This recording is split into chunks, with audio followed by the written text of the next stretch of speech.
যা করি, যেখানে করি, যে অবস্থায় করি, কেউ দেখুক আর না দেখুক, সবটা দেখেন কে? যেখানে মানুষের চোখ নাই সেখানে চোখ রাখেন কে?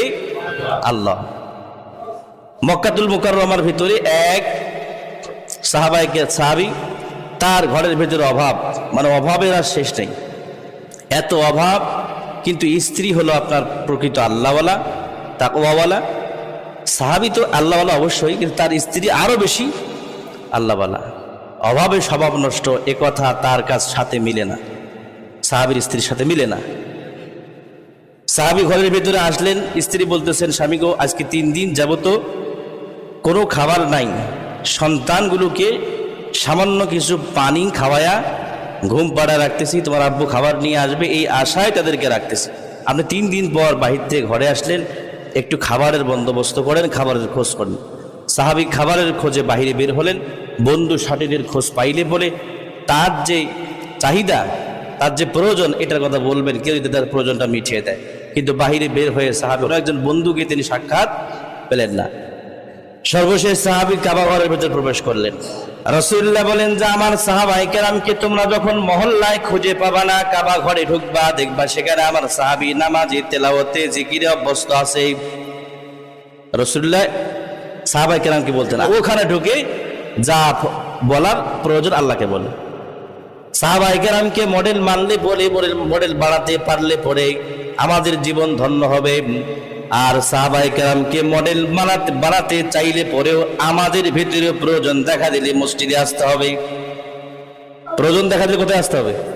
মসজিদে। কিন্তু আমরা আসি সবার শেষে, দুনিয়ার সবার কাছ থেকে যখন আপনি হতাশ হয়ে গেলাম, তখন আসি মসজিদে, তখন এসে আল্লাহর কাছে রোনাজারি, কান্নাকাটি।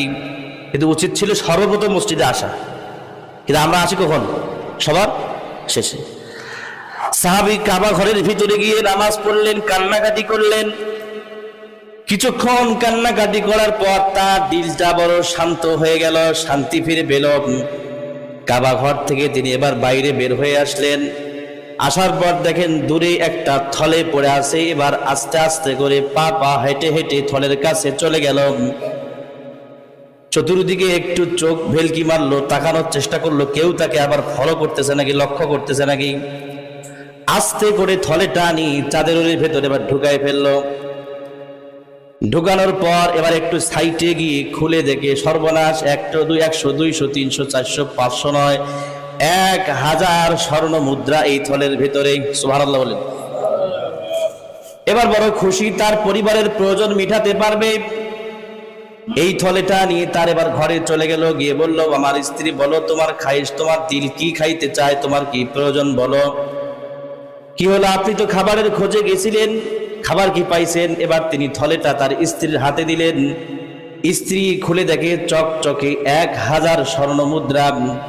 স্ত্রীটাকে আবার বাঁধলেন, বললেন, স্বামী গো, এই স্বর্ণ মুদ্রা আপনি যেখানে পেয়েছেন ওখানে রেখে আসেন, এই হারাম খাদ্য আমার দেহে আমি ঢুকাতে চাই না।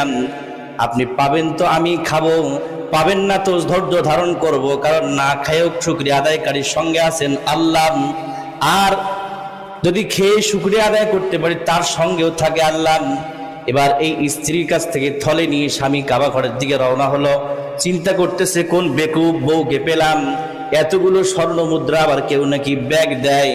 কাবা ঘরের কাছাকাছি চলে গেলেন, হঠাৎ এক লোক এলান করতেছে, চিৎকার করতেছে, 1000 স্বর্ণ মুদ্রা আমার হারিয়ে গেছে, এইরকম আপনার রং ছিল থলেটার, কেউ পেয়েছো নাকি?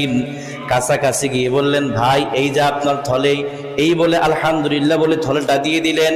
যাকে থলে দেওয়া হলো সে আবার তাকে থলেটা ব্যাগ দিয়ে বলতেছে, ভাই এই থলের মালিক তুমি প্রকৃত মালিক হবা, কারণ আমার মালিক তার 10,000 জাকাতের সম্পদ, 10,000 স্বর্ণ মুদ্রা জাকাত এসেছিল। এই স্বর্ণ মুদ্রা কাকে দিবে লোক পাচ্ছিল না, তাই তিনি পরামর্শ করলো 1000 স্বর্ণ মুদ্রা কাবা ঘরের পাশে রেখে আসো, যার অভাব সে অবশ্যই এই থলেটা কুড়াবেই, তাকেই বাকি 9000 স্বর্ণ মুদ্রা দেওয়া হবে।